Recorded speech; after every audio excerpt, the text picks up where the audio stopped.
Okay, we're here. Criminal behaviorology. Jerrod, you've been a guest before, and I'm glad you're back. You want to reintroduce yourself? You bet. Thank you for having me back. And so I'm a professor, a trainer, consultant, and researcher. I do a lot of work in the area of trauma and brain injuries. And one of the areas I do a lot of work in is domestic violence and Mm-hmm. family homicide. I've written several articles on related topics, doing more podcasts, doing more trainings on the topic, and really trying to take a deep dive into the causes and the consequences and the behavioral profiles of different variations of family homicide. And I know today we're going to be talking about familicide and family annihilators. Mm-hmm. You come at this kind of work, would you say, from a very clinical perspective, like kind of how to help, how to understand, how to help, things like that?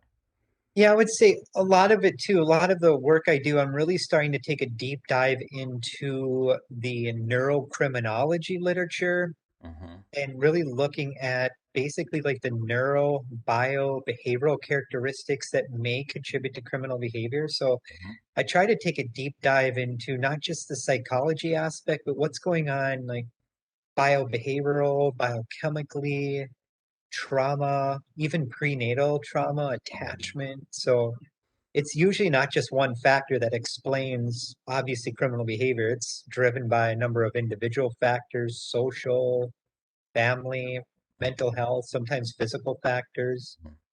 So it gets complicated, but we're trying to really take a deep dive into it through kind of a multidisciplinary, multisystemic lens. It's something that needs to be looked at as a phenomenon that develops over time, even from birth or even before that, of the buildup of these different factors that finally manifests itself in some kind of a crime that we don't understand.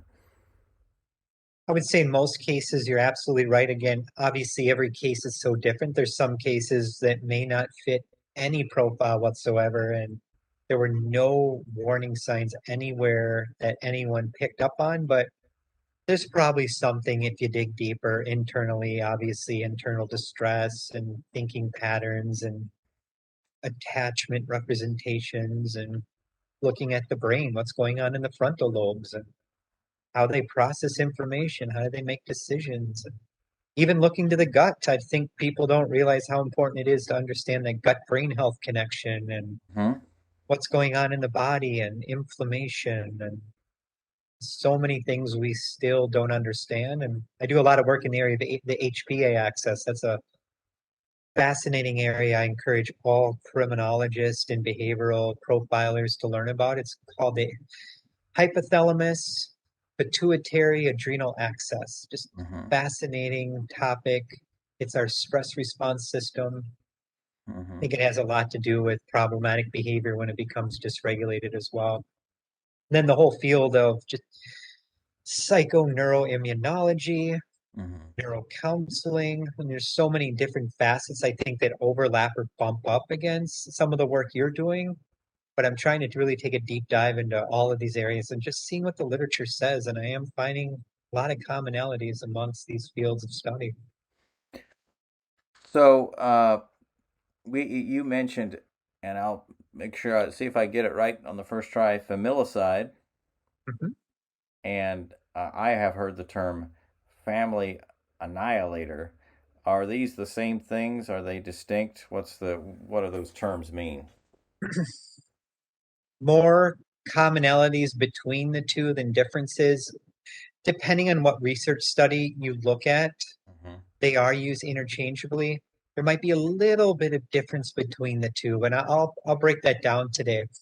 Would it be helpful just to give a little context of like domestic violence in general and kind of the progression to some of these cases? Yeah, and we've covered a couple different on the podcast, a couple different things about domestic violence because it's such an important topic. But I'll let you go with it.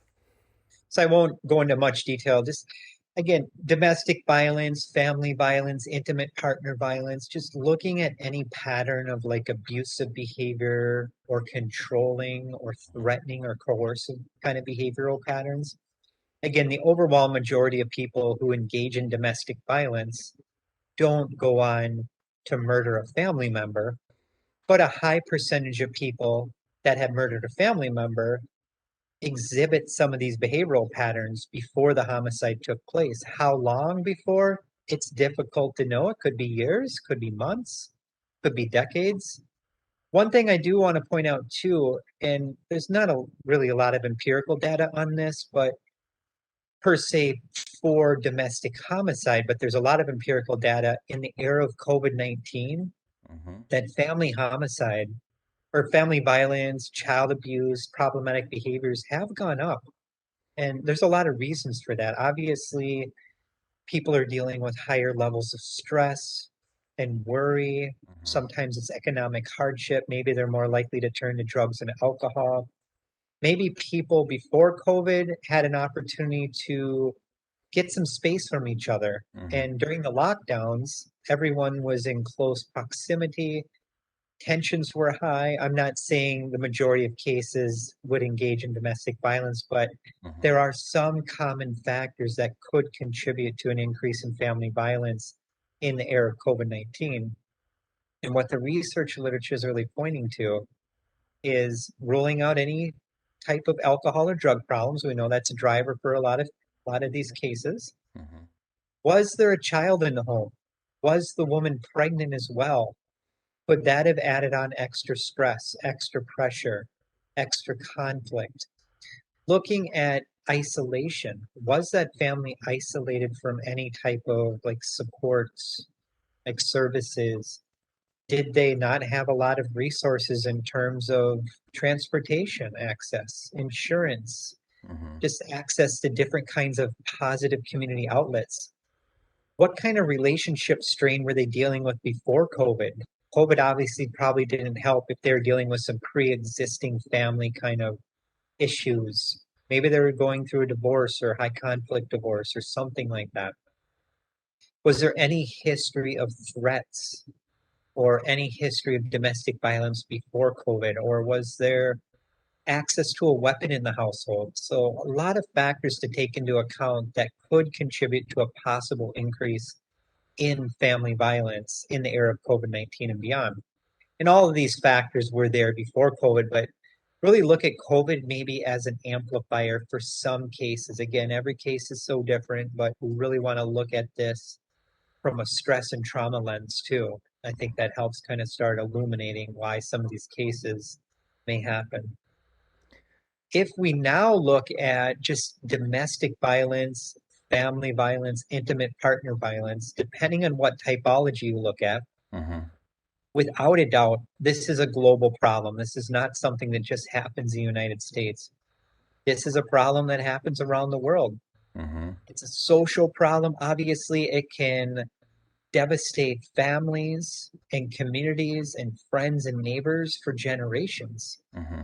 It's an economic problem too. It's a costly kind of criminal behavior and it's a public health issue as well. So that's why I'm really studying this topic because it really is a global social, economic, public health, mental health problem.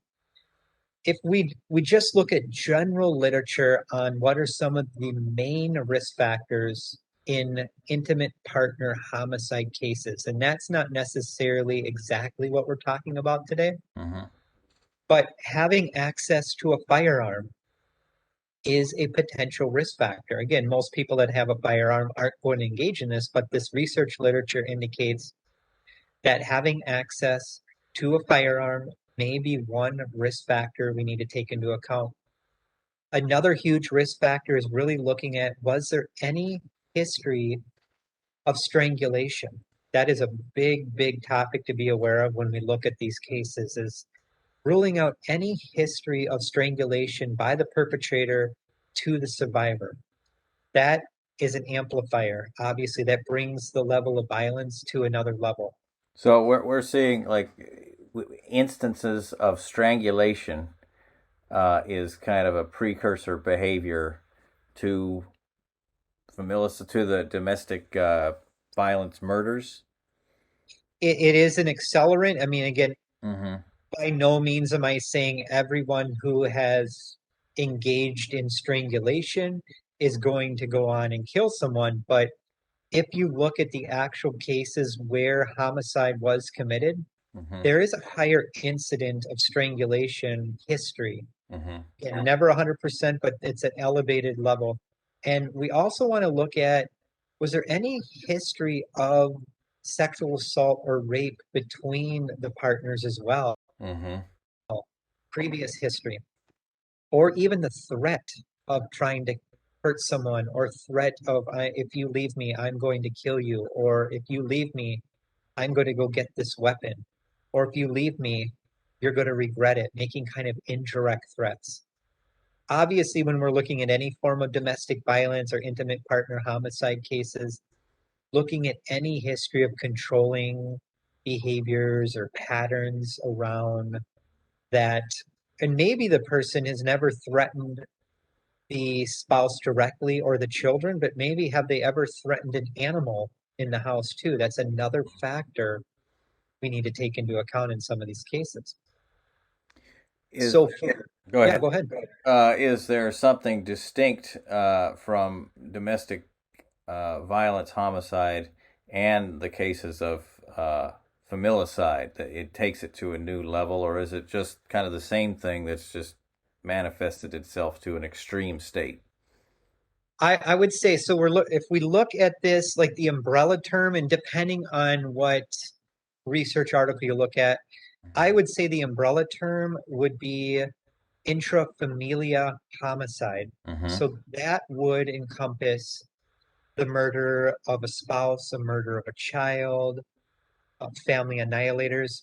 But for familicide, that's really a type of mass murder, if you think about it. And some of Mm-hmm. the research really calls it kind of a mass murder type of event that happened within the family. So you have one family member who kills other family members in the household. Typically, it's going to be a spouse and one or more children. Mm-hmm. And in most of these cases, the male is the perpetrator in the overwhelming majority. Occasionally, the female may be a perpetrator, but most of this research really looks at the male as the perpetrator. Mm-hmm. So think of it more as like a multiple victim homicide event, again, that's happened within that family unit. Obviously, there are numerous socioeconomic variables to take into account as to why these happen, contextual environmental factors, psychological and emotional factors. And again, in some of these cases, it could also involve the murder of a pet. It could involve the murder of an extended family member who is in the house. These are very complex cases. They can obviously they're extremely difficult to understand. And I'm sure your audience has seen plenty of cases like in the news or the popular media where they're interviewing like the neighbors. Mm-hmm. The neighbors, more times than not, are always saying, "This was the nicest family. This is the perfect family. I never saw this coming." Mm-hmm. I hear that over and over again in some of the cases I've kind of reviewed and stuff. And there's more and more literature on this topic, but it's really a drop in the bucket compared to other kinds of like criminal kinds of behavior. So it is still poorly understood. I mean, we're learning more as the years go on, obviously, but it really challenges our thinking of how the nuclear family for so many people is like a safe haven. Because unfortunately, when we look at homicide rates in the United States, you're more likely to be murdered by a family member or someone you know than by a stranger, unfortunately. And again, when these cases happen, they're rare, thankfully. This is not something that's widespread, but when they happen, without a doubt, they receive very intense media coverage. Mm-hmm. And if you're a researcher listening to this, there are other terms that are used sometimes interchangeably, but depending on the study, there is some definitional inconsistencies. So mass homicide sometimes is used to describe this, intimate partner homicide, homicide suicide cases involving family members, Mm-hmm. family annihilators is sometimes used, and I'll talk about that topic today. But again, it really is an understudied area. It's oftentimes there's no outward signs per se, but if you dig deeper in these cases, there's usually a lot of variables going on. Timothy, would I be able to share a couple of the variables that come up consistently in this research literature with your audience? Sure, you're going to do a share screen? No, I kind of just share in Okay, general and stuff. sure. Every case is different, obviously. Not a lot of these cases, the after the perpetrator ends up murdering his or her family, they end up killing themselves. But again, not in every case. Mm-hmm. So we need to take that into account. But the consistent variables that have come up in this research literature, if you take a deep dive into this, you're going to find higher incidence of psychiatric instability. Again, not every case they're going to have mental health problems, but in a sizable percentage, there's some psychological problems going on. Mm-hmm. You'll see higher incidence of personality-based disorder kind of traits. Depression is noted to be higher among some of the perpetrators of this, and there are many reasons for that I'll talk about. Substance use is involved in some of these cases, but not others. Mm-hmm. During the time of the offense, sometimes the perpetrator is intoxicated. Other times, they're not using any substances. They may have a previous history of violent behavior or risk-taking behavior. In other cases, they may not. Looking at any previous history of suicide attempts, impulse control problems are talked about in this literature. Mm-hmm. Sometimes rumination is a factor. So rumination is like a problematic thinking style Mm-hmm. where if that person gets stuck on anger rumination, it's almost just gets stuck in their head and it's over and over and over again. Mm-hmm. Divorce can be a triggering event, or the threat of that spouse saying, I'm leaving and I'm taking the children. That could be a potential triggering event. Mm-hmm. Some of these perpetrators may have higher incidence of paranoia or jealousy, and they may be motivated by humiliation. So, looking at a history, if they've been humiliated, that should be a factor. Infidelity or suspected infidelity has Mm-hmm. been looked at as well. Couple cases have looked at pathological gambling as being one factor of many to consider. So let's say one of the perpetrator had a gambling problem, spent all their money, had no more money. The family's in financial ruin. In some cases, the person in their mind may think by murdering the family, I'm saving that family from a life of hardship. So in their mind, they're thinking they might be doing their family a favor. Shame is an issue in some of these cases. Mm-hmm. Some studies have looked at childhood trauma.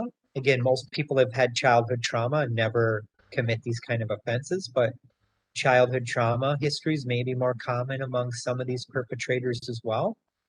And some of these individuals may just be seeking revenge against their wife and see their family as property and they can do what they want.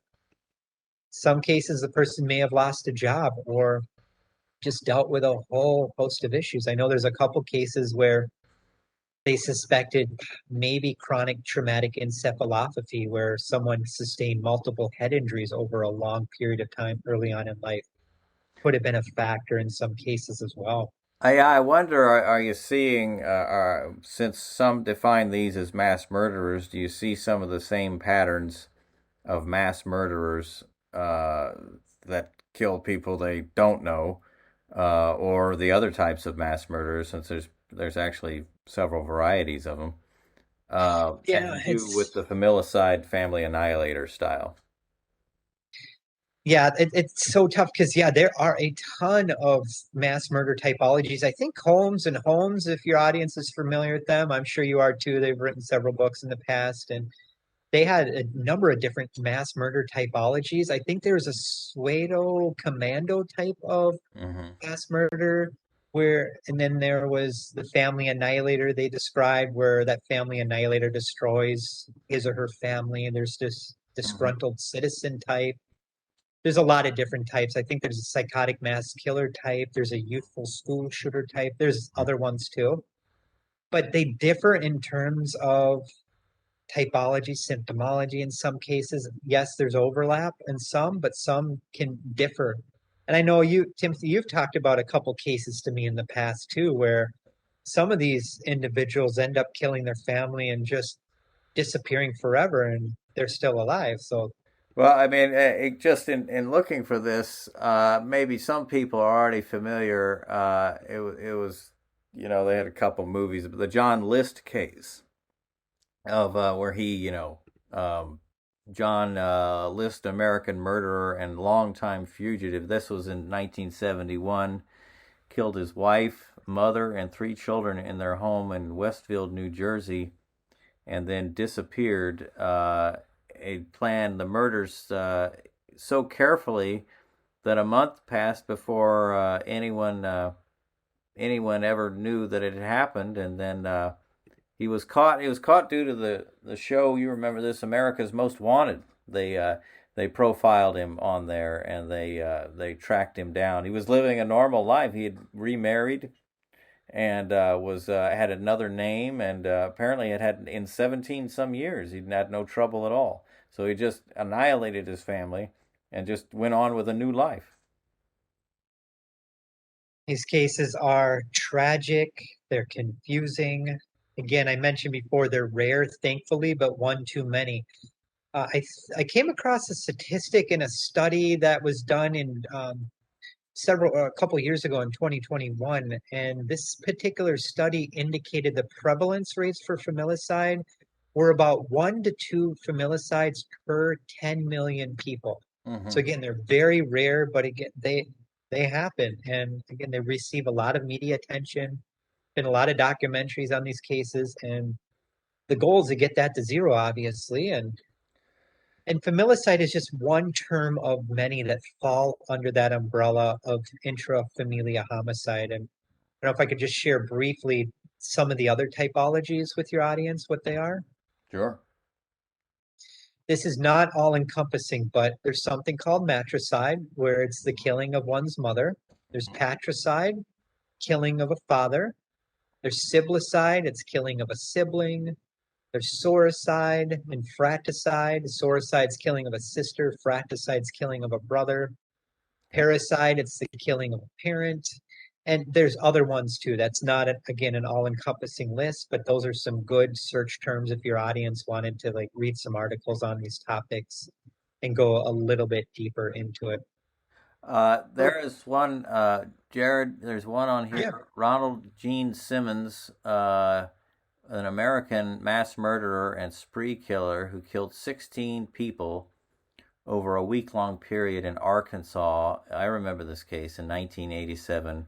A retired military serviceman, Simmons murdered 14 members of his family. This was over the Christmas break, including a daughter he had sexually abused and the child he had fathered with her, as well as a former co-worker and a stranger. He also wounded four others. Simmons was sentenced to death 16 times, and refusing to appeal his sentence was executed June 25th, 1990.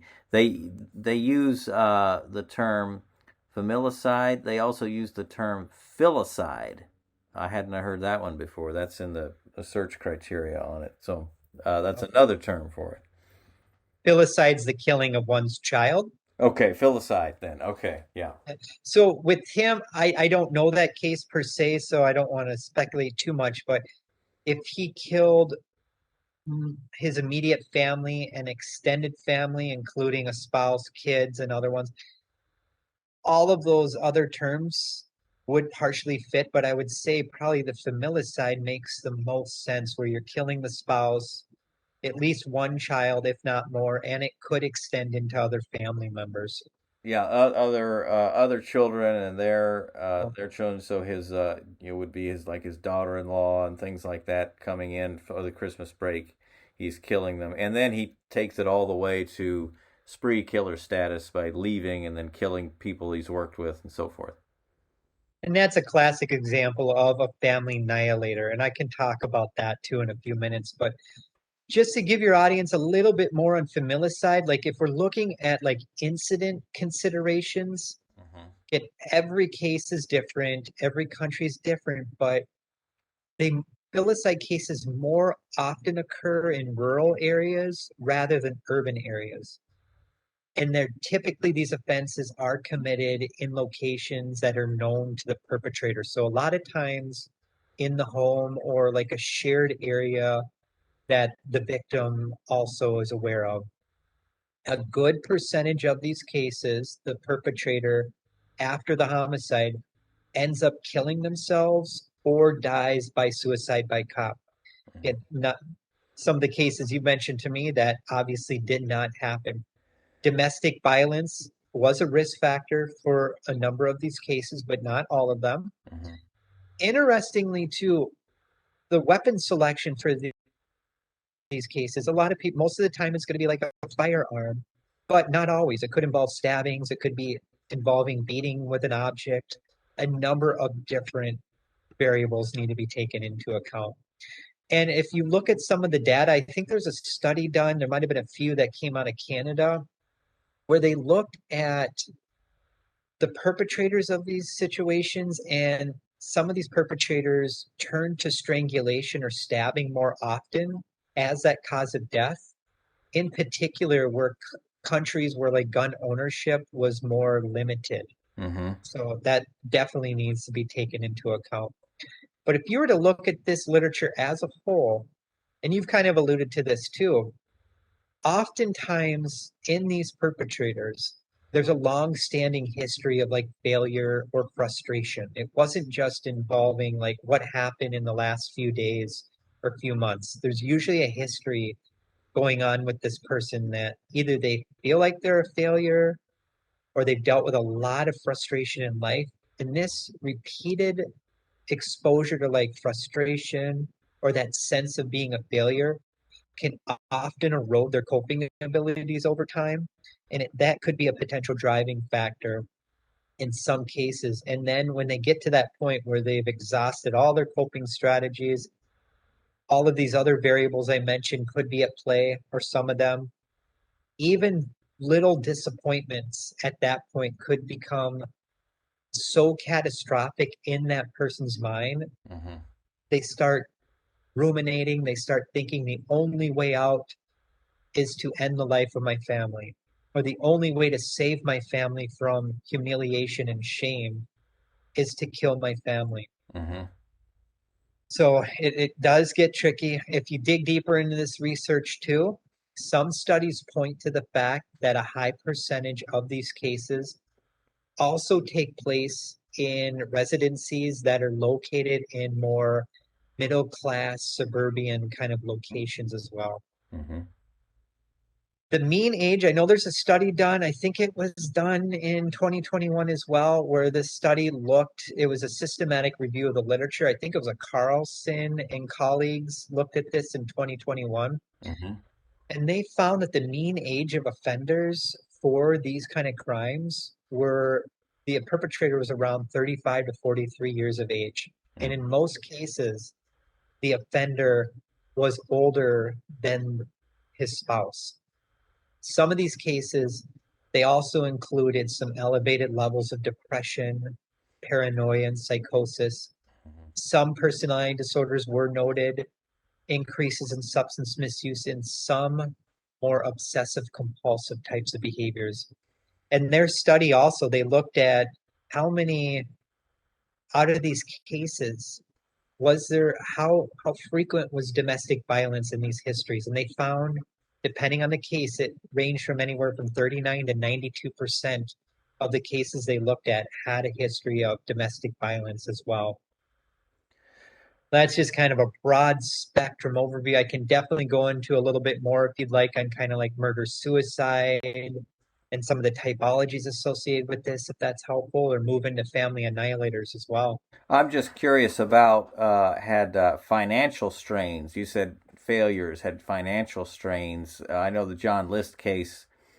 He had written a rather extensive, somewhat of a confession, I suppose, where he said the moral decline of his family. Well, a closer look at it looked like there was he was having some financial problems, and I didn't know So if that was, saw himself as the man of the family, in control, financially not in control, and it finally led to this event. yeah. Absolutely, financial problems is a factor in some of these cases, and it's absolutely noted in the literature as well. Losing a job, Maybe someone was engaging in criminal behavior and they got caught. Mm-hmm. They were looking at going to prison. They wanted to save their families from the shame and burden in some of these cases. Mm-hmm. In some cases, the perpetrator was having an affair, kind of leading a double life, Mm-hmm. and they wanted to annihilate their family to focus on their new family, their girlfriend. Mm-hmm. So each case is different, but you're going to find commonalities, obviously. And if you look at some of the literature related to murder suicide cases that involve family members, we really want to look at this through, I really think, a trauma lens, a stress lens, a psychiatric instability lens. Was there conflict in that family? If so, what kind of conflict? Did it evolve and grow over time? Mm-hmm. Loss and threat history, and really employment problems. We really want to look at that too. Financial issues. Maybe before the employment issues, maybe before they lost the job, the perpetrator was well respected in the community, was well known, was well liked. Then something came out and that really just crumbled their reputation. That is a factor too. Did they lose their social status, their social reputation? Did they that is a factor in some of these cases as well. Let me interject another one, another case that I like. I've seen a good documentary on it. Robert William Fisher, born in 1961, an American fugitive wanted for, they have to say, allegedly killing his family and exploding the house in which they lived in Scottsdale, Arizona in April of 2001. Fisher served in the United States Navy and worked later as a firefighter and in the medical field. He married and had two children. The Fishers had a difficult family life. Robert Fisher was described as displaying cruel and controlling conduct towards his family, and on many occasions he was reported to exhibited disturbing and violent behavior. He was unfaithful to his wife at least once. His own parents divorced when he was 15. In April 10th, 2001, the family's home exploded.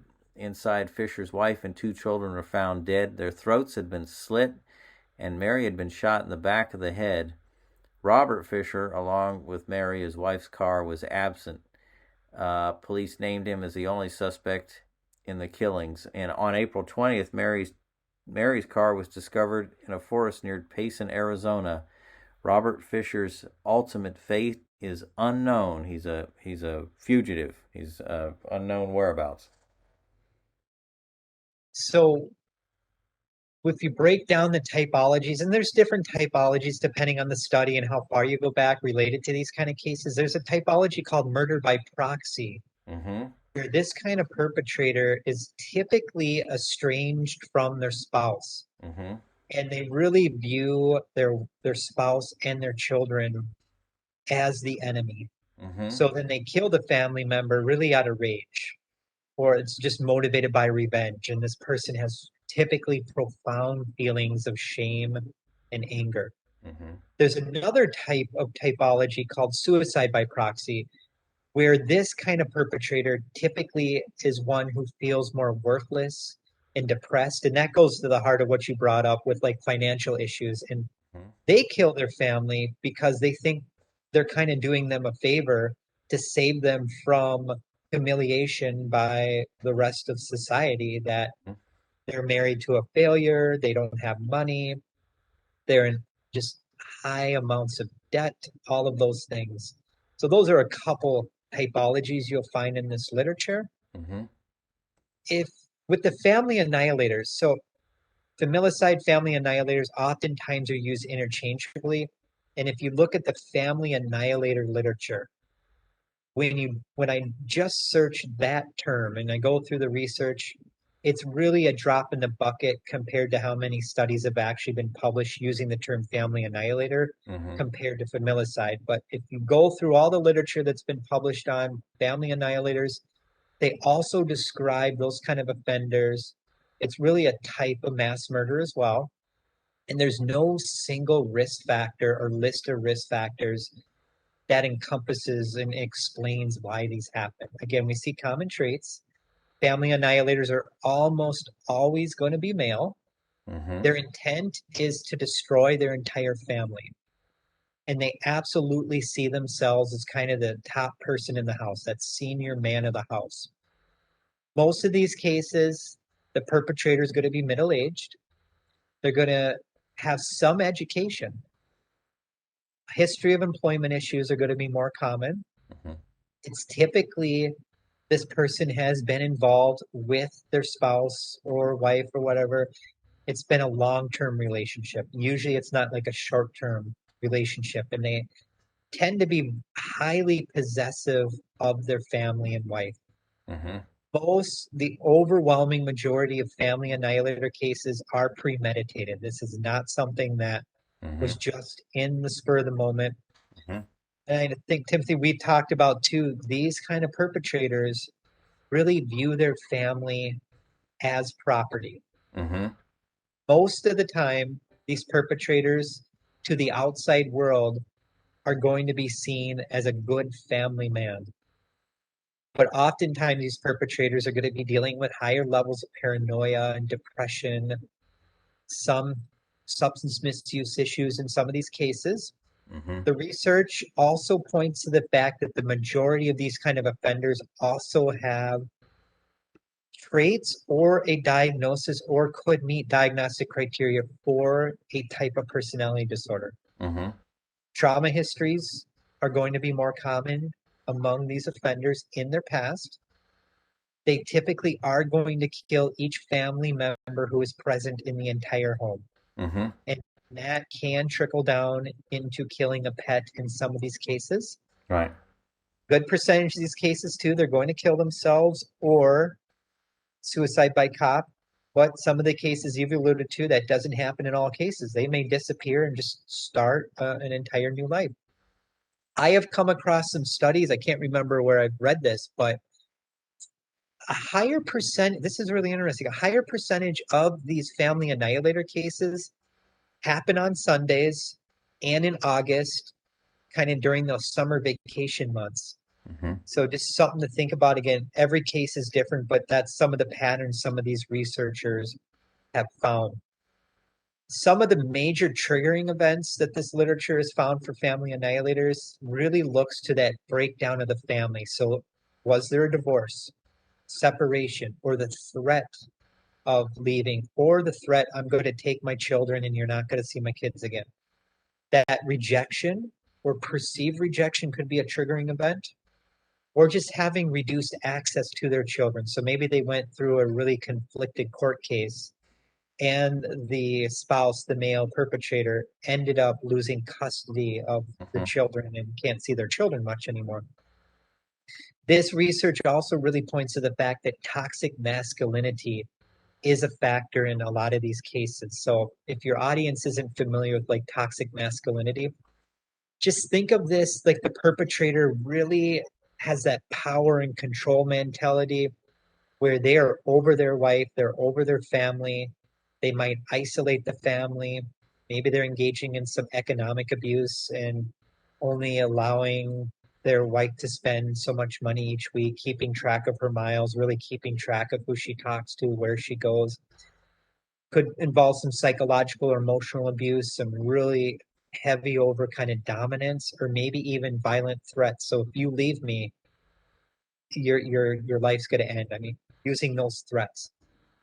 And if you look at this literature too, there's 4 different types of typologies the researchers have dug deeper into. There's a typology called self-righteousness kind of family annihilator offender, Mm-hmm. where again, this person really sees that breakdown of the family as just unbearable and they are there to punish.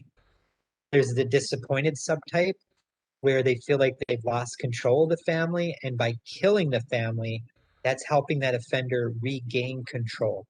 There's the paranoid type, where they're dealing with some paranoia and they may kill the family out of paranoia. Mm-hmm. There's another type called anomic type, where this kind of offender might be more socially alienated, socially unstable. This could relate to economic failure. bankruptcy, long-term unemployment, and then they're dealing with unbearable shame.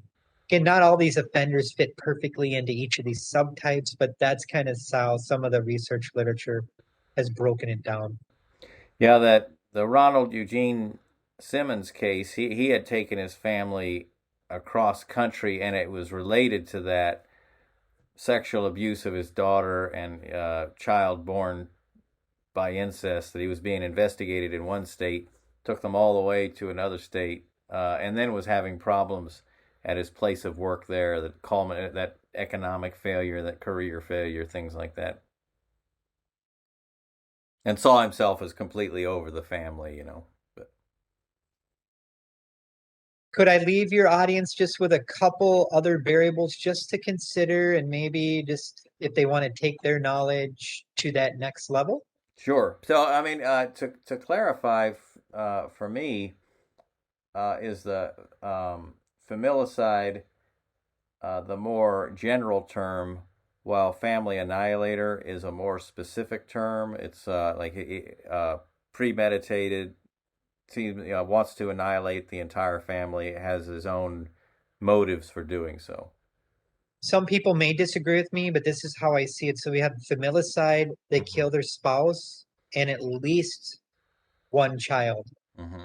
Family annihilator tries to wipe out the entire family within Mm-hmm. that household. So they would spouse, multiple children, maybe there's an in-law living there. They're trying to wipe out that entire family system within that house. Now, familicide would fall into that umbrella too, but it doesn't have to involve everyone in that house to be classified as familicide. And the family annihilator is premeditated by its nature. Yes, and so I mean, most of the cases, familicide is it's not just going to happen like you come home one day and do that. There's a progression of events and factors and individual and environmental factors and family factors. But as we can see, there is commonalities among many of the cases, but again, some of the cases just don't fit into that profile always. Well, you could have a familicide case maybe where there's a huge, big argument. Maybe there's a lot of substance use and drinking, guns get pulled, and then there's a big shooting. It's similar, maybe along the lines of kind of like gang shootings and other kinds of criminal operations where that could happen. I think that could happen, but then what brought them to that point where their brain went there? Usually before that, there's probably a long-standing history of frustration, resentment, anger, this pattern, but anything's possible. Absolutely, I can't say with certainty that that could not happen. Okay. So your final like on the issue, a couple other things that you want to present to us. Please go ahead. Some of these cases, depending on if you are studying this from an international lens, looking at this through cultural honor killings, could that be a Uh-huh. factor in some cases? And that has been studied in this literature. Is the perpetrator engaging in these behaviors to try to maintain their own self-image where they're just so motivated by appearance? So we have those narcissistic tendencies we want to take into account. Looking at loss history, grief and loss, social isolation, I think is a variable we want to take into account. Looking at this too, is substance misuse, drug or alcohol use a potential factor? How does psychiatric instability really play into this, including trauma histories, attachment representations, impulse control issues? So maybe the person is dealing with some of those executive functioning impairments, so the frontal lobes aren't working properly. And maybe there's a long history of like some sort of head trauma, maybe multiple concussions. Looking at histories of self-destructive behaviors as well, risk-taking behaviors, and again, looking at this through a financial hardship lens. And again, the overwhelming majority of people dealing with any of those issues never go on to commit these kind of crimes. But the people who commit these crimes oftentimes have some of those variables at play in their backgrounds. Uh, do you think so? Since we mentioned things about toxic masculinity, and did you, if you think of it and societal changes. We'll put it like that. So the families have more options now. You can have divorce, you can have separation. The nuclear family is not as simple a thing as maybe it was in past generations, and for some people that might be good, but it creates more opportunities for potential conflict, and then that could up the odds that you will have violence in the home. Online harassment, stalking, Mm-hmm. um, all of those factors. Extramarital Yeah, relationships, things like that. So, looking at histories of orders for protection, mm-hmm. all of those things should be considered too and taken seriously. Yeah. Uh, so, looking at the future then for familicide, family annihilators, this whole area, where do you see us going with it in the study of it and the understanding of it? Well, I'm just going to keep digging deeper into the literature coming out. I just wrote an article that was published in on the national level. It's a short review article that talks about some of these typologies. I'm going to be doing a training for another group early next year on all facets of intimate partner homicide violence. Hopefully, we'll do some more talks on different subtypes. Mm-hmm. And I know you and I talked about maybe we're putting together a little workshop too, looking at this through a empirical based research lens, but then also looking at lots of case studies and how does that line up and what differences are we seeing too? Because not all case studies are going to line up exactly with what all research says. It just depends on how you define it, what cases they were examining. And how does COVID factor into this? I'll be very curious in the next few years. Has that changed anything? Has the way that our economic crisis is for so many people right now, is that a driving factor? I've been doing more and more work on the topic of road rage and driver aggression. How does that factor into some of these cases? So be digging into these variables and hopefully keep sharing this information with you and your audience in the future. We very much look forward to it. It's fascinating stuff because, yeah, I like that what you said. Looking at the research literature, you look at it kind of from a global view, a statistical view, and then you can also look at it at the lower level, at the individual case study level. There's reasons to do both. Absolutely. Timothy, honor to be here again. Thank you. And feel free to share my email with your audience if they're looking for some additional resources on some of the topics I spoke about today.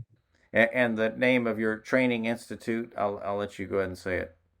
Yeah, it's called the American Institute for the Advancement of Forensic Studies. It's A as in Adam, I as in Ida, A as in Adam, F as in Frank, S as in Sam.com. A treasure trove of information on psychology, criminology. I highly recommend it. Appreciate Jerrod, it. hope to see you again in the near future and greatly appreciate it. Thank you. You're welcome. Thank you, my friend.